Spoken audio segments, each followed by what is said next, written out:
it's a very exciting time, you see, but it's something that cannot really be denied unless you want to live in a cave and just not worry about anything and live off of air. But even then, even if you're in a cave and you're living off of air, that air still is dependent on the quality of what's happening elsewhere in the world. There's no real way to be physically incarnate at this moment and at the same time not really care. There's no way. I mean, if you do that, that's fine, but that is coming from a place of not really being ready to embrace a larger self, to embrace a larger collective as your own, to embrace civilization as your own.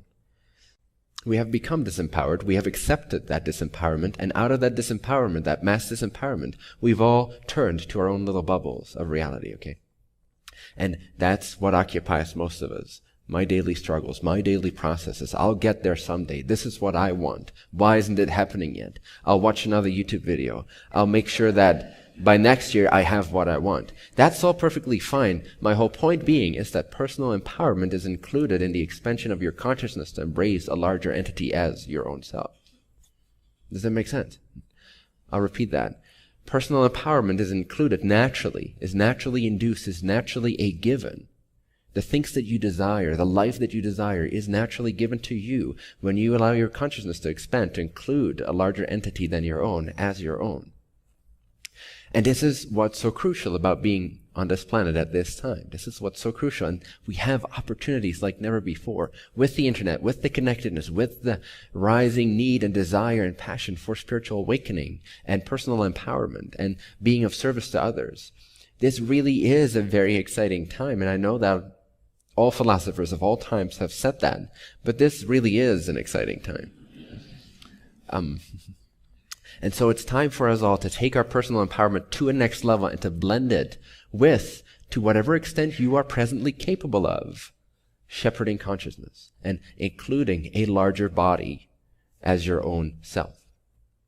And so that's what these meetings are about. And because of the timing of what's happening, and again, those that can tune into the probabilities will notice a lot of what's going on and can even predict some of the things that are about to happen, or at least have an abstract sense of it. And so get excited by these intuitions because they're for real. They're not just figments of your imagination. If you're connected, you are sensing that stuff is about to go down. Things are happening. Obviously, if you are sad, if you are most of the time sad or depressed or not really feeling very good within your own skin, if you don't feel good about yourself, at least half of the time, then there is some personal work to be done to increase that well-being, to sharpen your focus in a good way, to soften your judgment, but to sharpen your focus deliberately in ways that you wish to utilize your consciousness. Without personal empowerment, there's no real way to contribute. So yes, it is true, if you're not happy, you're not helping.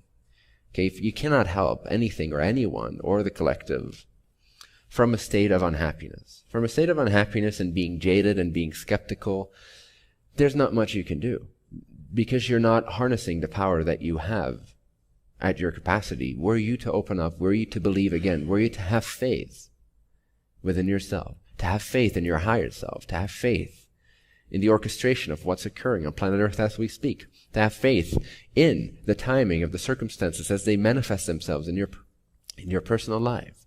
If you can go back to that state of faith and empowerment, then you're in a position to literally call upon the non-physical powers that are innate to each human being. You can call upon the powers of the universe in a very immediate, direct way. From changing the weather, if that makes sense, to simply letting freedom and abundance and creativity flow through your being so that you can be of support to your own life, your immediate family, and the family that is our civilization. So let's go back, let's review the basics of personal empowerment, according to me. One thing to understand, sort of a disclaimer, is that these teachings that I teach about empowerment work so much better when you realize that you're not a physical body.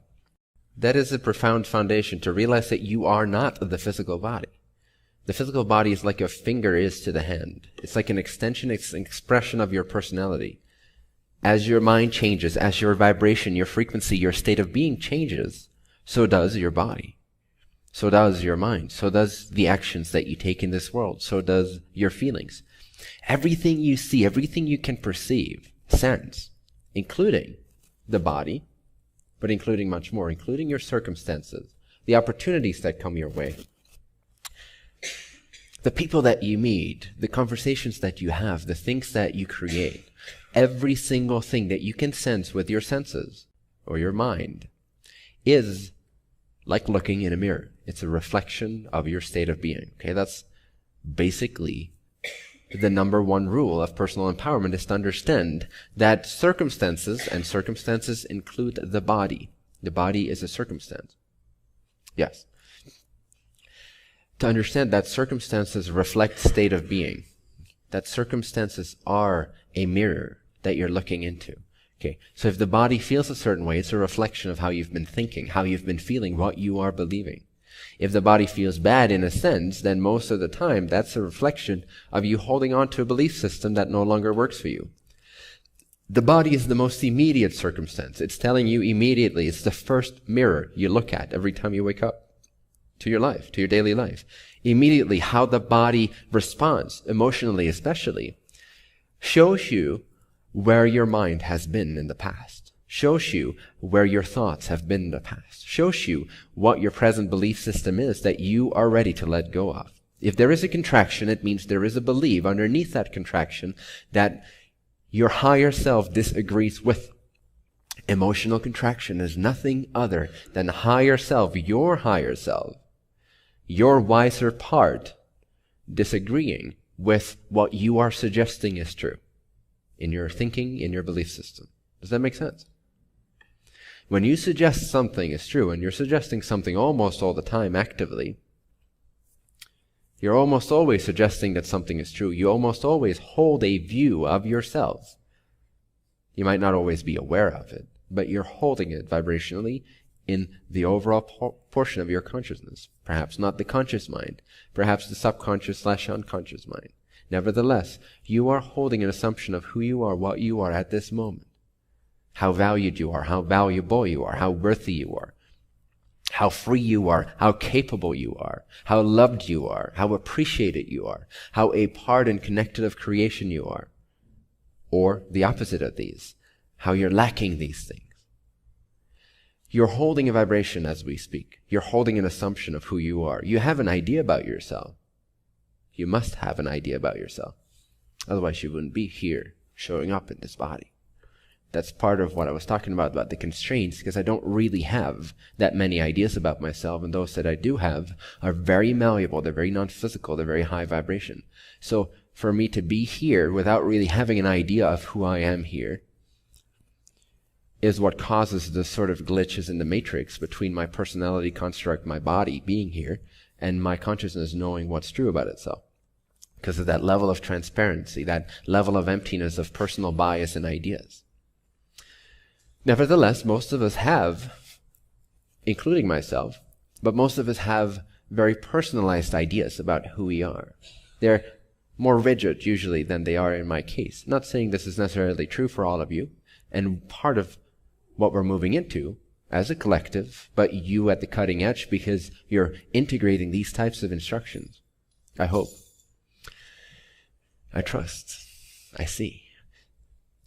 What you're working with is thinning out the rigidity with which you hold on to ideas about who you are, so that you can include and embrace more ideas of what you could be at any given moment.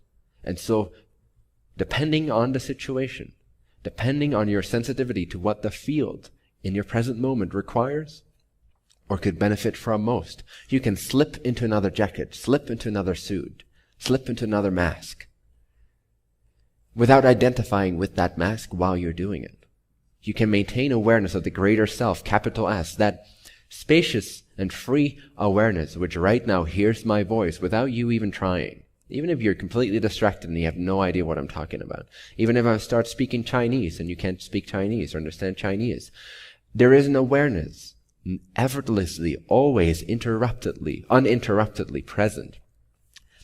That is registering everything in your life. That is the greater self, capital S. That is how to connect to the greater self. It is pure awareness. It is when all of thought disappears, and you notice awareness itself notices awareness itself. Beingness itself notices beingness itself. The I exist notices the I exist itself, purely without needing mind, without needing thought to have an idea about itself. Who are you with no idea about yourself for just 2 to 5 seconds?